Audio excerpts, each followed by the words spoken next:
8 சீசனாக review பண்ணிகிட்ருக்கேங்க. உண்மை உண்மை உண்மை. அதாவது நான் மீண்டும் மீண்டும் சொல்லுவேன், என்ன விலை கொடுத்து யாராலையும் வாங்க முடியாதுன்னு. இதோ கமெண்ட்லேயே சொல்லிட்டாங்களே. தலைவரே, நான் ஒன்று சொல்லட்டுமா? உங்கள் வீடியோ 5 இயர்ஸாக பார்த்துக்கிட்டு வரோம். நீங்கள் எப்போ பார்த்தாலும் பாருன்னு சொல்லிகிட்டு இருக்கீங்க.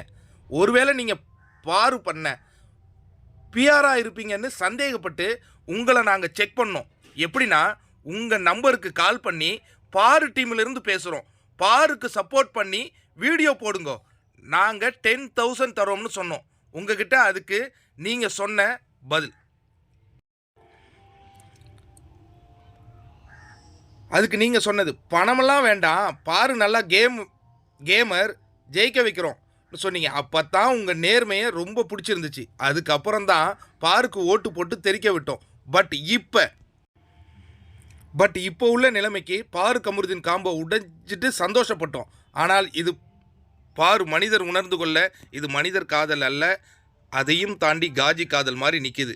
இப்போ நாங்கள் என்ன பண்ண, நீங்களே சொல்லுங்கள் தலைவரே. ஓட்டு போடலாமா வேணாமா? Answer happy new year. இதன் மூலமாக என்ன உங்ககிட்ட நான் சொல்ல விரும்புகிறேன் அப்படின்னா, என்ன விலை கொடுத்து வாங்க முடியாது அப்படின்னு நான் சொன்னேன், ஞாபகம் இருக்கா?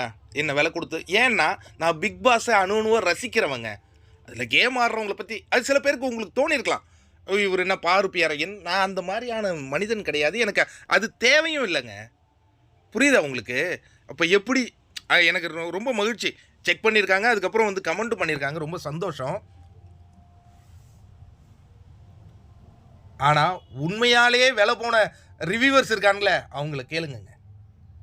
உண்மையாலே விலை போன ரிவ்யூவர்ஸ் இருக்கானுங்களே, அவங்கக்கிட்ட நீங்கள் கேட்டு அவங்களுடைய முகத்திரையை கிழிங்க. குட்டல்தனுடைய என்னைக்கும் பணத்துக்கெல்லாம் பின்னாடி போகணுங்கிற ஒரு விஷயம் கிடையாது. நான் உழைப்பேன், நான் சம்பாதிப்பேன், அது செகண்டரி. உங்ககிட்டேருந்து பிஆர்னு ஒரு பைசா வாங்குகிற அளவுக்கு நான் என்றைக்குமே இறங்க மாட்டேன். அப்படி இறங்கிட்டேன்னு வச்சிங்களேன், நான் ரிவ்யூவர் கிடையாது, நான் பிஆர். நான் பிஆராக இருக்க என்றைக்கும் விரும்பினது கிடையாது. நான் பிக் பாஸின் ரசிகன். ஆக்சுவலாக இந்த மாதிரி பல கால்கள் எனக்கு வந்திருக்குங்க, பல கால்கள் வந்திருக்கு. ஆனால் ஒருத்தவங்க கூட நான் இந்த மாதிரியான விஷயங்களுக்கு ஒத்துக்கிட்டதில்லை. இது இந்த கமெண்ட் வந்ததுனால இப்போ உங்கள் எல்லாருக்குமே தெரியுது குட் ஹெல்த் வந்து எப்படிங்கிறது. இப்போ நீங்கள் கமெண்ட் பண்ணுங்கள். இந்த மாதிரி பல கால்ஸுகள் வரும்போது மிஸ்ஸஸ் கூட கேட்டிருக்காங்க, நேர்மங்க நீங்கள் அப்படின்னு சொல்லியிருக்காங்க. அந்த பாராட்டு எனக்கு போதும்.